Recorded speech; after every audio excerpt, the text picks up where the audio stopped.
প্রিয় দর্শক, আসসালামু আলাইকুম। আজকে আরেকটি খুবই মজার ভিডিও নিয়ে আপনাদের সামনে উপস্থিত হয়েছি। আসলে আজকের বিষয়টা হচ্ছে আমরা খাইতে আসছি বেলকুচি এনায়েতপুর হাসপাতাল সংলগ্ন গোলাম ভাইয়ের হোটেলে। আমরা দুজন খাইতে আসছি। আসলে খাইতে আসছি, আসলে মূল কথাটা এটা না। মূল কথাটা হচ্ছে খাওয়া বড় বিষয় না, বড় বিষয়টা হচ্ছে এখানকার পরিবেশ আর এখানকার খাবারের মানটা দেখা, এবং এখানকার প্রাকৃতিক ভিউ সম্পর্কে অনেক অনেক মন্তব্যই শুনেছি। আসলে সেই মন্তব্যগুলোকে মানে অনুভব করার জন্য আসছি। আজকে আমরা আসছি উল্লাপাড়া থেকে।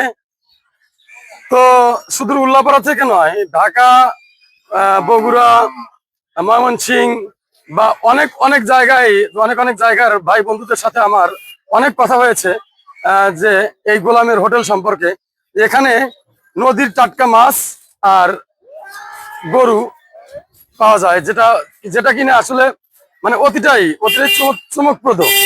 আর দেখতে পাচ্ছেন যে এখানে আসলে এতটাই এতটাই মানুষের ভিড় বা এতটাই লোকজনের সমাগম, বাইরের লোকজনের সমাগম এই প্রত্যন্ত অঞ্চলে। এটা একটা চর এলাকা, এটা একটা চর এলাকা। সেই এলাকাটা আপনাদেরকে এরপরে দেখাই। এটা একটা চর এলাকা, কিন্তু এই চর এলাকার মধ্যেও দূর দূরান্ত থেকে দেখেন অনেক ভাই বন্ধুরা আসছে এই হোটেলে খাবার জন্য। তো আমরা আসছি উল্লাপাড়া থেকে, কিন্তু আমাদের মনে হচ্ছে আমরা অনেক দূর থেকে আসছি, কিন্তু আসলে তা নয়। আমরা তো আসছি মানে একটু কাছে থেকে। ঢাকা, ময়মনসিংহ, টাঙ্গাইল এরকম দূর দূর থেকে খাবারের জন্য আসছে। প্রিয় দর্শক, এই যে গাড়িগুলা, এই যে গাড়িগুলা দেখেন, এই যে গাড়িগুলা, এই যে দুই পাশের অবস্থা দেখেন প্রিয় দর্শক। এই যে দেখেন, এই যে ঢাকা, ময়মনসিংহ, টাঙ্গাইল অনেক জায়গা থেকেই, অনেক জায়গা থেকে অনেক ভাই বন্ধু আসছে। এই যে প্রিয় দর্শক, এই যে দেখেন, এই যে এখানে এই প্রত্যন্ত চর অঞ্চলেও শুধু শহর থেকে মানুষ খাবারের জন্য, খাবারের স্বাদ বা তৃপ্তি নেওয়ার জন্য এখানে আসছে। আসার পথে আমাদের মনে হলো যে আমরাই সর্বোচ্চ দূর থেকে এসেছি, কিন্তু আসলে তা না। আমরা আমরা আসছি অনেকটাই কাছে থেকে। যারা দূর থেকে আসছে দেখেন, এই যে কি একটা অবস্থা। এই যে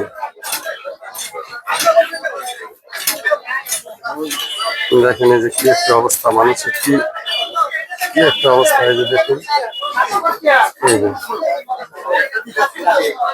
যে দেখুন প্রচন্ড ভিড়, এর ভিতর ঢোকাই অসম্ভব। দেখেন, এর ভিতর ঢোকাটাই স্টাফ ব্যাপার, খাবার তো দূরের কথা।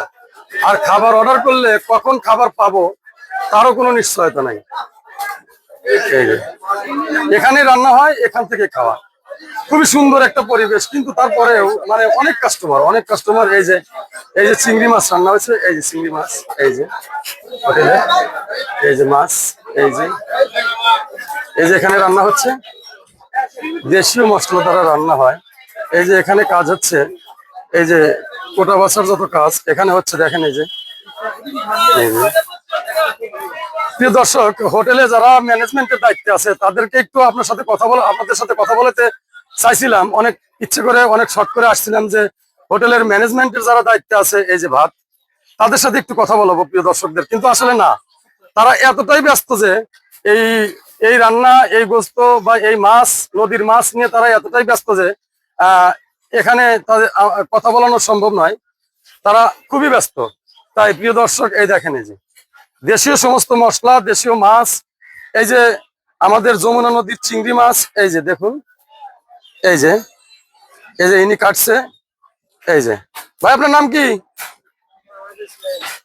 এটা কোথা থেকে আনছেন?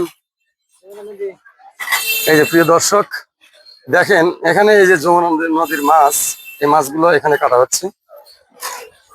আর আরেকটা জিনিস আমি আপনাদের দেখাবো বলেছিলাম, যে প্রত্যন্ত অঞ্চলে এই জায়গাটা। প্রিয় দর্শক, আরেকটা ভিডিওতে দেখাবো আপনাদের এই অঞ্চলটা কেমন। তো সুস্থ থাকবেন, ভালো থাকবেন পরবর্তী ভিডিওর জন্য। আসসালামু আলাইকুম।